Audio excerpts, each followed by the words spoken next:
नमस्कार साथियों, आप सभी का हार्दिक स्वागत भिलवाड़ा अकेडमी चैनल पर। मैं अभिषेक शर्मा आप सभी के साथ आज की क्लास अपन बीएसटीसी वालों के लिए लेकर आए हैं। जो बच्चे बीएसटीसी फर्स्ट ईयर के अंदर अभी है और उनके 22 तारीख से जो एग्जाम स्टार्ट होने वाले हैं, उनका जो एग्जाम है उसकी तैयारी अपन पूरी यहाँ पर करवाने वाले हैं। बीएसटीसी फर्स्ट ईयर वालों के लिए जो फर्स्ट पेपर है आपका, प्रथम प्रश्न पत्र है आपका बच्चे और बचपन। कौन सा है? बच्चे और बचपन। कुल कितने नंबर का रहने वाला है? तो 70 मार्क्स का आपके पेपर रहने वाला है और अपनी तैयारी इतनी रहेगी कि 70 में से 70 अपन ला सकते हैं। कुल कितनी इकाइयां आपकी होगी उसको अपन कंप्लीट करते हैं। तो चलिए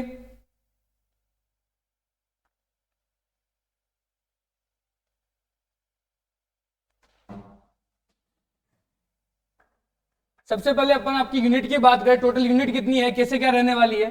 तो पूर्णांक की बात कर दो, पूर्णांक आपके 100 नंबर का रहने वाला है। उसमें से 30 नंबर आपके कॉलेज के द्वारा भेजे जाएंगे और 70 मार्क्स का आपके एग्जाम होने वाला है।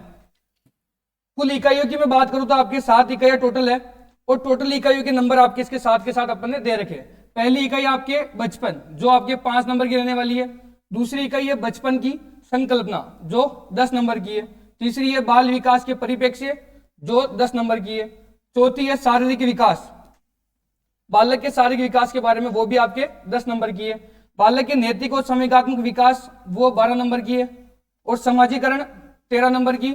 और बच्चों के अध्ययन के तरीके बता रखे 7वीं यूनिट में, वो 10 नंबर की बता रखी है। तो आज अपन पहली इकाई की अपन चर्चा करते हैं। पहली इकाई आपके रहने वाली है बचपन, जिसका नाम है बचपन। आज तक जो भी क्वेश्चन इंपोर्टेंट आए गए हैं उन पे अपन चर्चा करने वाले हैं और इनसे जो आपके पेपर में बनने वाले 70 में से 70 लाने के लिए उनकी अपन तैयारी करने वाले हैं। क्वेश्चन नंबर फर्स्ट की मैं बात करूं आपसे,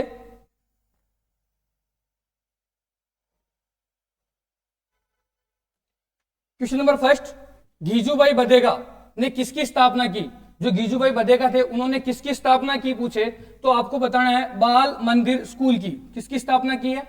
तो बाल मंदिर स्कूल की उन्होंने स्थापना की है। क्वेश्चन नंबर सेकंड, समर हिल स्कूल के संस्थापक कौन थे? समर हिल जो स्कूल है उसके संस्थापक पूछे तो आपको क्या बताना है? तो बताना एएस नील। एएस नील ने समर हिल स्कूल की स्थापना की थी। बात करें क्वेश्चन नंबर 3 की, एएस नील की कौन सी पुस्तक, एएस नील की कौन सी पुस्तक सबसे ज्यादा प्रभावी रही?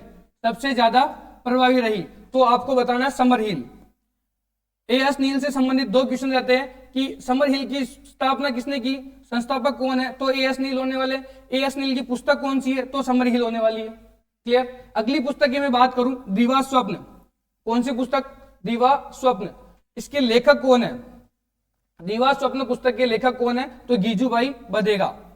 गीजूभाई बधेगा ने स्थापना बाल मंदिर स्कूल की और पुस्तक दीवा स्वप्न के लेखक भी गीजूभाई बधेगा होने वाले। अगला क्वेश्चन है जॉन होल्ट। जॉन होल्ट का जन्म कब हुआ? तो 14 अप्रैल 1923 को, 14 अप्रैल 1923 को जॉन होल्ट का जन्म हुआ। ये टोटल क्वेश्चन किसी ना किसी एग्जाम में आपके पहले 2017 से लेके आए हुए हैं। टोटल क्वेश्चन को मैं आपके साथ लेके आया हूं।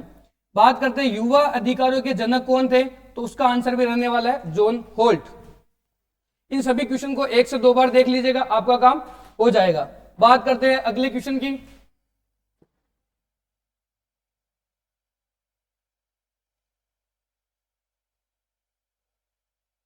क्वेश्चन नंबर 7, एएस नील के अनुसार शिक्षा का लक्ष्य क्या रखा गया है? तो शिक्षा का लक्ष्य है कि मनुष्य के व्यक्तित्व एवं चरित्र का क्या करना? विकास करना। मनुष्य के व्यक्तित्व का और चरित्र का विकास करना एएस नील के अनुसार शिक्षा का लक्ष्य रखा गया। मूछाली मां किसे कहा जाता है? मूछों वाली मां किसे कहा गया है? तो गीजूभाई बधेगा को कहा गया है। किसे कहा गया है? गीजूभाई बधेगा को कहा गया है। जॉन होल्ट की 2 लोकप्रिय पुस्तकें बतानी आपको। तो बच्चे असफल कैसे होते हैं और बच्चे कैसे सीखते हैं, ये दोनों इनकी पुस्तकें इंपॉर्टेंट और लोकप्रिय होगी। क्वेश्चन नंबर 10, समर हिल स्कूल की स्थापना और उद्देश्यों के बारे में आप क्या जानते हैं? वेरी वेरी इंपॉर्टेंट लगा लेना क्वेश्चन को, 3 से 4 बार आ चुका है ये क्वेश्चन। समर हिल स्कूल की स्थापना और उसके उद्देश्य के बारे में आपको बताना है। समर हिल की स्थापना जो स्कूल है उसकी स्थापना 1921 में स्थापित हुआ। कहां हुआ? तो इंग्लैंड के सफोल्क क्षेत्र के गांव का नाम लाइस्टोन गांव। कौन सा गांव? लाइटस्टोन गांव, जो लंदन से 100 मील की दूरी पर स्थित है। कहां से दूर है? लंदन से 100 मील की दूरी पर यह स्कूल स्थित है। यह स्कूल कैसा है? तो ये एक आधुनिक स्कूल है। कैसा स्कूल है? आधुनिक स्कूल है। इस स्कूल में कितने साल से लेकर कितने साल के बच्चे यहाँ पढ़ते हैं? तो 5 साल की आयु से लेकर और 16 साल की आयु के यहाँ बच्चे पढ़ाई करते हैं। और इन बच्चों को 3 ग्रुप के अंदर बांटा गया। कितने समूह के अंदर बांटा गया है? तो 3 समूह के अंदर इनको विभाजित किया गया। सबसे छोटे बच्चे, इसमें छोटे बच्चे कहां से कहां तक? तो 5 से 7 साल के बच्चे को एक अलग ग्रुप बनाया गया, 8 से 10 साल के बच्चों का एक अलग ग्रुप बनाया गया और 11 से 15 साल के बच्चों का एक अलग ग्रुप बनाया गया। 3 समूह के अंदर बच्चों को बांटा गया और तीनों की आयु अलग अलग, जो एक तो 5 से 7 रहा, एक 8 से 10 और एक 11 से 15 रहा। बच्चों के साथ में, उनके साथ में कौन रहती थी? तो हाउस मदर उनके साथ में रहा करती थी। सभी समूहों के साथ में हाउस मदर रहती थी जो उनको संभालती थी। समर हिल की खूबी और उसकी कमी पूछे तो सबसे बड़ी कमी और खूबी यही है कि एक स्वतंत्र स्कूल था। कौन सा स्कूल था? स्वतंत्र, जहां उन बच्चों की अपनी इच्छा अनुसार वो कार्य करते थे। ठीक है, उनपे कोई दबाव पर किसी प्रकार का दबाव नहीं था, बच्चों पर किसी प्रकार का दबाव नहीं था। वे तनाव मुक्त वातावरण में रहते थे। कौन से वातावरण में? तनाव मुक्त वातावरण में रहते थे। किसी प्रकार की कोई टेंशन नहीं रहती थी उनको। बात करें आगे,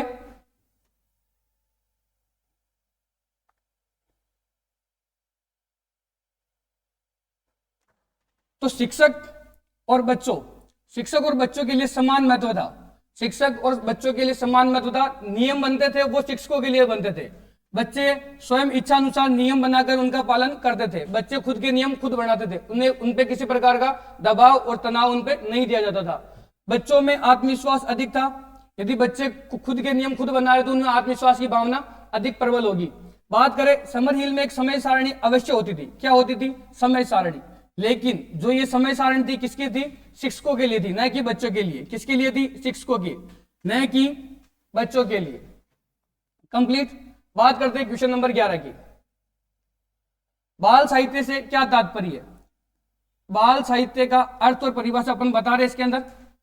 गद्य और पद्य, जो बाल साहित्य बना वो एक तो गद्य में बना और एक पद्य में बना। दोनों में जो बना उसमें उसकी भाषा कैसी थी? सरल थी, छोटे छोटे वाक्यों में था। और रचनाएं जो बालकों के लिए उपयोगी हो, रचनाएं जो बालकों के लिए क्या हो? उपयोगी हो, वो उनके लिए बाल साहित्य में रखी गई। उसी को अपन बाल साहित्य कहते हैं। बाल साहित्य में जो लेखक था वो बालक जैसा स्वयं अनुभव करता हुआ उनको बनाता है। बालक के जैसा वो अनुभव करके पूरी बाल साहित्य बनाया गया, जिसके कारण वो आकर्षक रचना भी कर पाता है।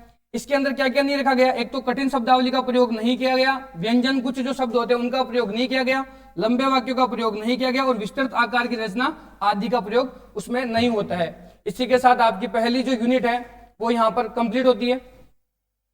जितने भी क्वेश्चन आज तक बन चुके हैं, टोटल क्वेश्चन इसमें है, इससे बाहर आपका एक भी क्वेश्चन नहीं जाएगा।